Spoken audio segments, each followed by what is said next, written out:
What do you all know about India?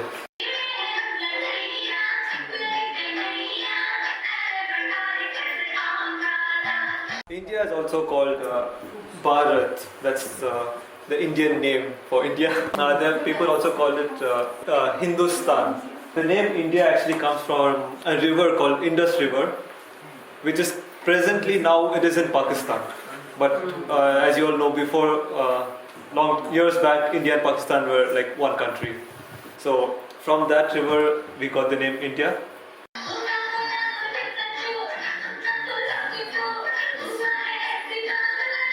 There are more than 700,000 villages and cities in India.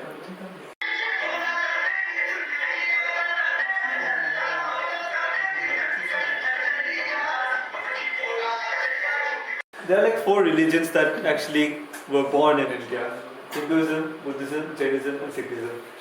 So Hinduism is very popular. I guess everyone knows that India is known for Hinduism. Yeah. Because they think that religion should not be taken to school. In school, you're going to do just knowledge of what is equal, and they don't really take religion a lot. Whichever religion you come from, whichever caste you come from, we wear the same uniform. If you're rich or poor, whatever you do. Like, we have uniforms in India. Almost every school, we have to wear uniforms.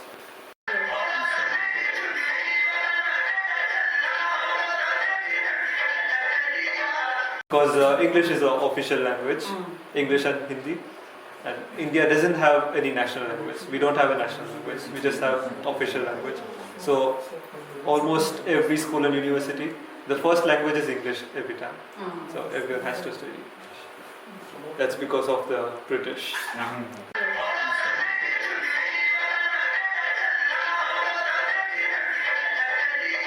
95% of the schools are English, because most of the schools are private schools and it's always English.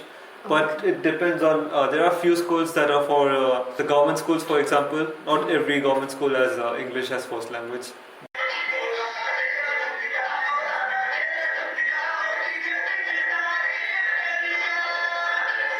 There are schools that offer almost every European languages. Finnish is not really common, but for example, the common ones: Italian, French, and German, and Spanish. There are schools that offer you a choice if you want to study these languages, and many people do study.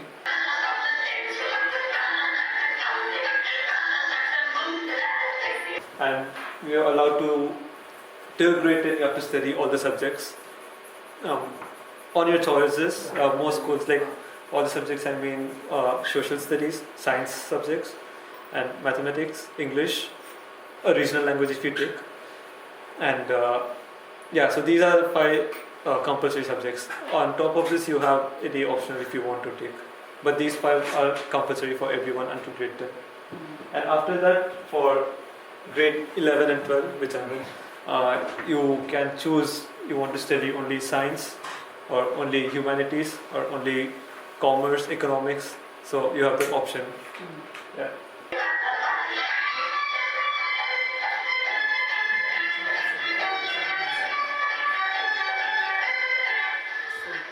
We don't have these terms like this term you study history, next term you don't study history. Here that's there, like this term you study few subjects, next term you study other different subjects.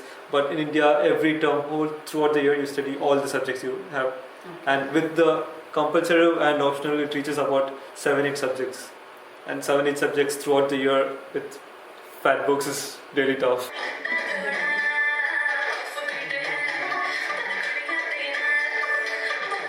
Government schools provide free education until age 14, but the amount of students going to government school is very less, and because private schools are more advanced and there's more opportunities abroad too.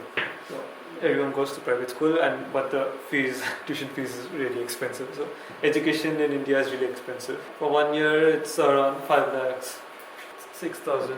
But there are schools. Mine is a boarding school, so we pay for the staying, food.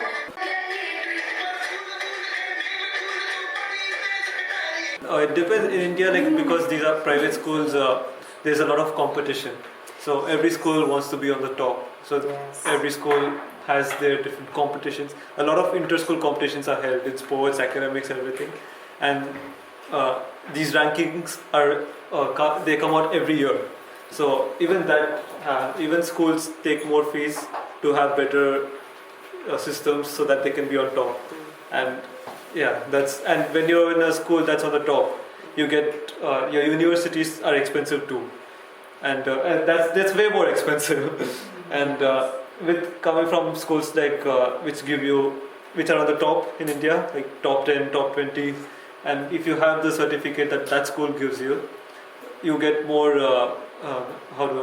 more advantage on getting in the university. And even abroad, for example, my school has a partnership with many universities abroad. So with these partnerships, our school sends students to these universities in middle of the year to go look what's available everywhere, and so they know that the school is doing good and the students should be good. So Yes. it depends on that. Yeah.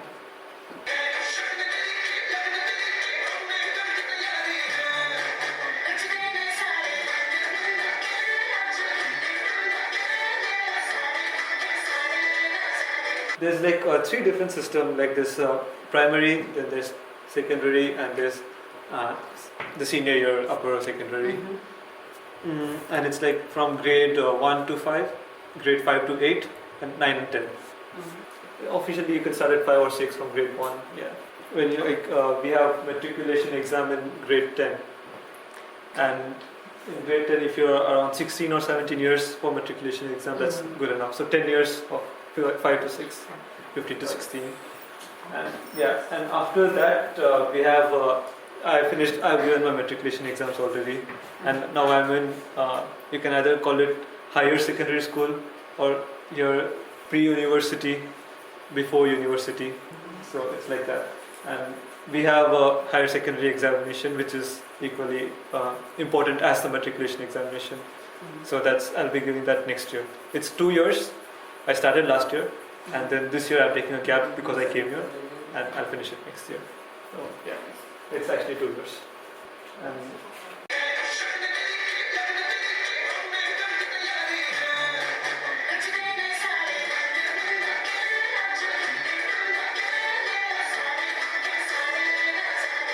next one is a quite funny one.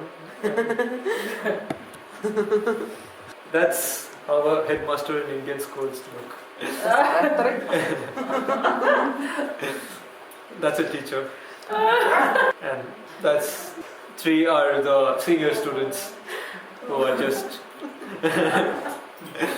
and that's the students who join uni. Students before test. Our examination patterns are very huge. We have to write a lot more than what is here. So, but still, I think that's a disadvantage because Finland has the best education, and even though we do so much, we're not like anywhere near.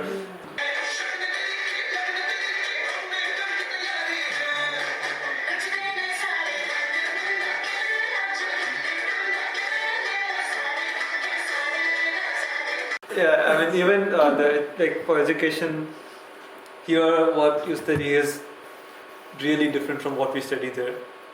Even English here, it's kind of simple, easy to understand, and I have to study Shakespeare English in my school.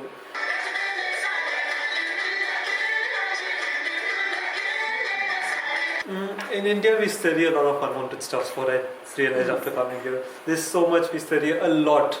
It's literally like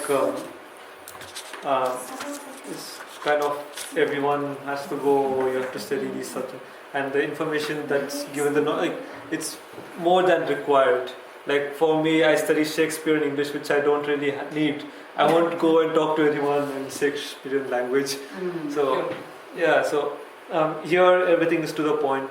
And even when we study history in India, if World War happened, we study why it happened, who caused it, for example, why did Hitler attack?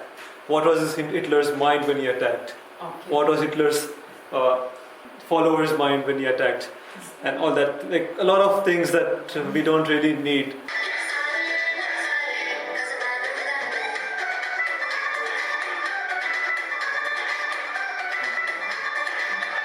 and we have to my history books are this fat, and we have 3 of them. You can never find pictures in Indian books.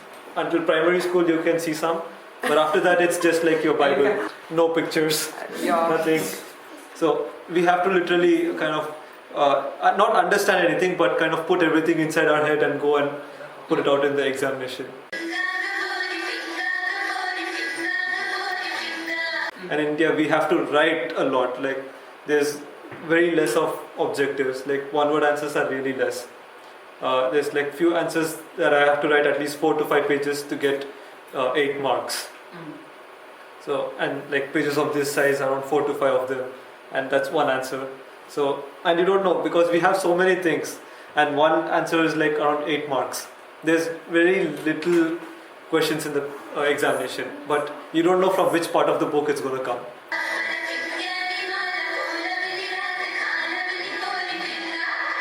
Now, I mean, like now there's a little improvements. I mean, due to technology, there's kind of a little difference happening, but it'll take a lot of years because India believes in writing and reading a lot. Okay. Because to change that mindset, it's going to take some time. Even with computers, there's everything is done with computers, but when it comes to exam, they say you have to write. Yes. The learning, everything you can do it with computers, watch videos, but when it comes to exam, go back to writing. So yeah. My school has a different pattern.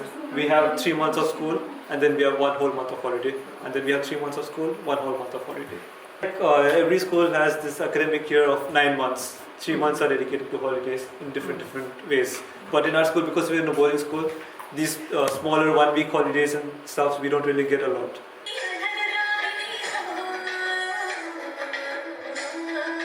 It's because there's people from all over India, and it's hard to travel and go back and come in a boarding school. But day schools have a different thing. They have 1.5 months, 2 months holidays in summer, and then they have their autumn holidays, and then the winter vacation is rather small. The autumn vacation you get around 1 month again, and in winter it's maybe 1 week, and the other holidays in middle that's 1 week and a few days that add up to these 3 months.